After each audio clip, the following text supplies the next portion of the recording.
Okay. So, thank you for joining us on the Shaw Report. I know we tried streaming this on the Facebook page, didn't work out, technical difficulties. We're loading it now. This is the real one. So, we got to play Shadow of the Tomb Raider. We got to play a demo of it at San Diego Comic Con. And thanks to a little support from Square Enix and Eidos Montreal and Crystal Dynamics, I just want to make sure I got the tags right. We got to play the full game. So we have George Torres here on the Shaw Report. He goes by Neo Starling on the Twitch streams on YouTube. And so, George, let's talk about Shadow of the Tomb Raider. What was your overall feeling of this game? My overall feeling of Shadow of the Tomb Raider was pretty good. It was a very positive experience that I got to have with this game. Shout outs to Square Enix and Eidos Montreal and Crystal Dynamics for providing a copy of it. That was very nice of them. And the game overall, it's very fun. If you want to just kind of throw yourself into a game for like 20, 30 plus hours and lose yourself completely like I did, then that's definitely what you're going to get with this game. So it's funny how you talk about losing yourself in the game and getting immersed in the game itself. I spoke with the lead game designer Heath Smith and the lead writer Joe Murray at San Diego Comic Con. It sounds like they got what they were intending to do. It sounds like you got into this game, you were feeling it, you were liking it. Let's talk a little bit about the graphics and design, because one of the things that we've talked about is how you and I are seasoned gamers. We played the original Tomb Raider back on PS1 in the 32-bit era games, pre-HD, even pre-HD. So let's just talk about the game design and the graphics themselves. What did you think? Oh, game design and graphics were amazing. It's funny that you kind of harp back to like the 32-bit era. How far we've come as far as technology is concerned. This game is amazing. That's all I can say. And as far as the scenery, the environment, you hear the music from like when you're in Mexico and you see all the villagers walking around. You could tell that they did their research on this. Like they actually got experts to see how to make everything look as realistic as possible. I know that when you're like in the forest areas, you can see like the light reflecting off of the water. Laura fixes her hair when she goes into the water, like after a swim. And the animals are moving all over the place. Like you can hear them in the bushes. So you're hearing them in the bushes, you're seeing the leaves move, and it all comes together to give you this really good sense of immersion that I thought was really well appreciated. And I love their attention to detail as far as all of that was concerned. I thought it was really good.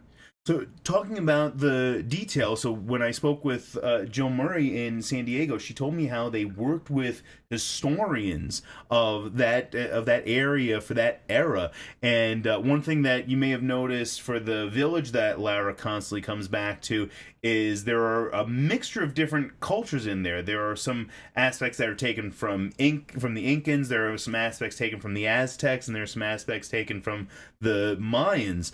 But overall, with the graphics, one of the things that you mentioned to me was how realistic it looked, how realistic the graphics were from the human characteristics. Can you go a little bit more into that?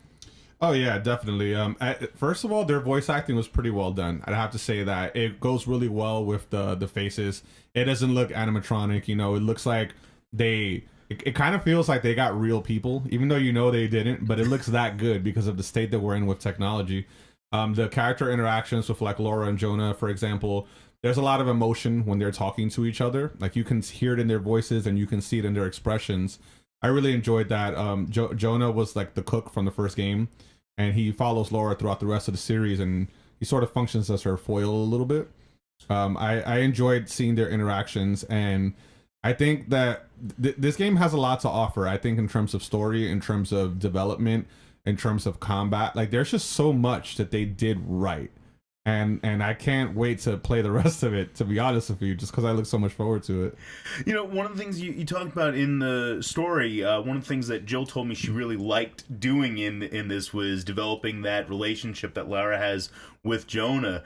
One of the other things that we're talking about is how the story basically picks up from where Rise of the Tomb Raider picks up from where Rise of the Tomb Raider leaves off, and so it starts out. Lara's exploring a tomb. She finds an item. Something goes wrong. Can you give us a little more info on what's actually happening in this game? Yeah, so essentially the organization Trinity that they've pretty much been the antagonists from the first game all the way through this current one. They were sort of looking for the same artifact that she was looking for. She finds it first, of course, because she is the Tomb Raider, and she gets this dagger and it inadvertently jumpstarts the apocalypse. Now, this dagger has the ability to apparently change the fate of the world. You can like reshape it however you want. I guess akin to like Thanos and the Infinity Gauntlet. I was just gonna say it's like all 6 Infinity Stones in one. Right? Yeah, basically, but it's with like one item. But the interesting thing about the interaction, which I liked as far as a story building with characters, is the human aspect of it. Because Laura, even though she's the one that kind of started this, she's like, damn, like what do I do? And she's so tunnel vision about everything that's happening that she kind of forgets about the people that are around her. And that's where I think Jonah really comes in, because he's kind of telling her, hey, like, you need to chill. We got to help these people before we go around hunting for more treasure, basically. So that, and then, you know, even the antagonist of the game, you kind of get this feeling that you don't know who really is the good guy or the bad guy in this case, just based off of like their first initial meeting, which I won't spoil.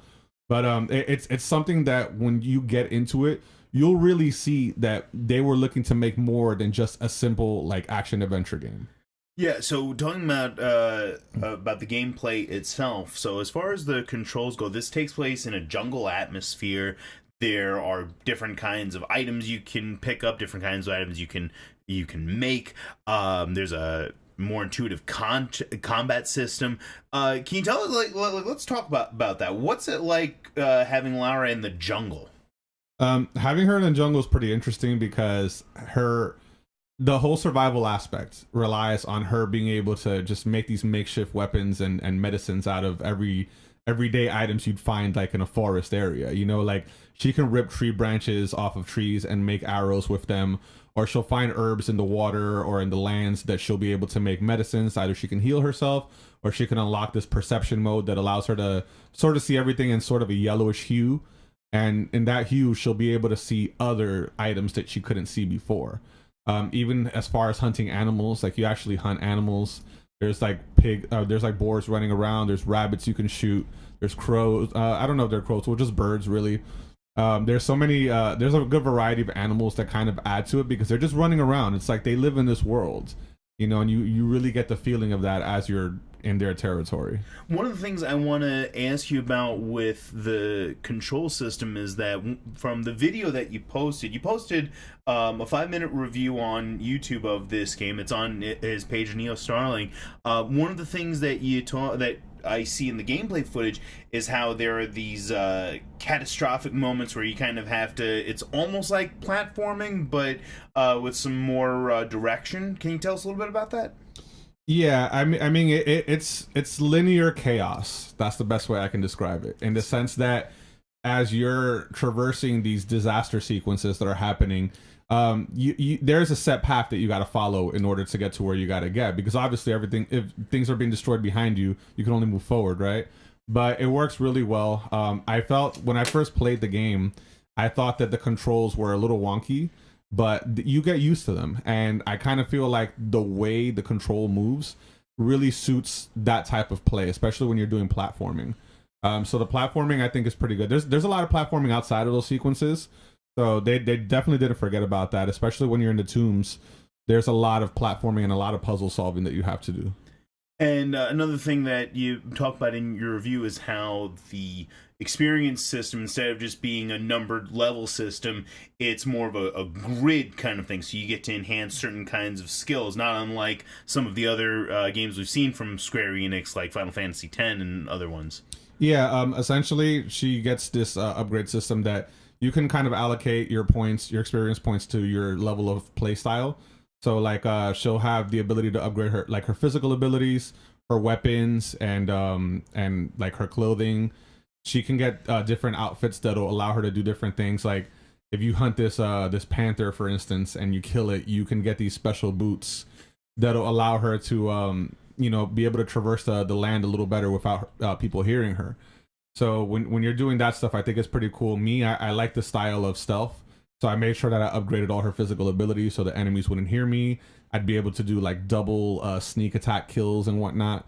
So I think based off of how you like to play the game, there will be something there for you. Okay, so talking about how we like to play the game. I know you're about 16 hours deep. I know you still haven't beaten it. You're going to start streaming it. I have the official in front of me. It is officially 8 a.m. September 11th Eastern Time, which is tomorrow. You'll be allowed to start streaming the rest of your game. So that's going to be on the Neo Starling Twitch channel. It's going to be on Neo Starling's YouTube channel, as well as his Twitter and Instagram. I'll, of course, have the links on the Shaw Report. And, George, if there's anything else you want to talk about with Shadow of the Tomb Raider, please. Overall, I guess what I would have to say is that the game itself is well worth the $60 price tag on it. I don't know as far as additional DLC that they're going to add in the future, but as far as a complete experience right now, I love it because I haven't even beaten it, like I said, and I've played 16 hours of it already. There's just so much to do. It kind of reminds me of The Witcher, if you've ever played The Witcher, as far as just being able to do all these side missions that take you completely off the track of the main story. And each one of those side missions feels like they belong in the main story, which is also pretty cool. So I highly suggest and recommend playing this game. I know that as soon as I get off of this, I'm gonna play some more, and I will be streaming it tomorrow, like you said. I even took the day off of work so that I can do this, and I look very much forward to doing so. Right. Well, we look forward to featuring some more of your gameplay on my page, and I'm more than happy to feature your coverage of it. We have a link for Neo Starling's review on the Shaw Report page, and once again, streaming's going to be going live tomorrow. This game, Shadow of the Tomb Raider, will be available for purchase on September 14th. And once again, big thank you to the companies behind it. I'm just going to look them up again. I know that you haven't memorized, George, but it's Square Enix, Eidos Montreal, and Crystal Dynamics. Thank you very much. Thank you again to Jill Murray and Heath Smith for talking with me in San Diego. We've got your game. We are enjoying it. This is Herbert Shaw for the Shaw Report. Now you know.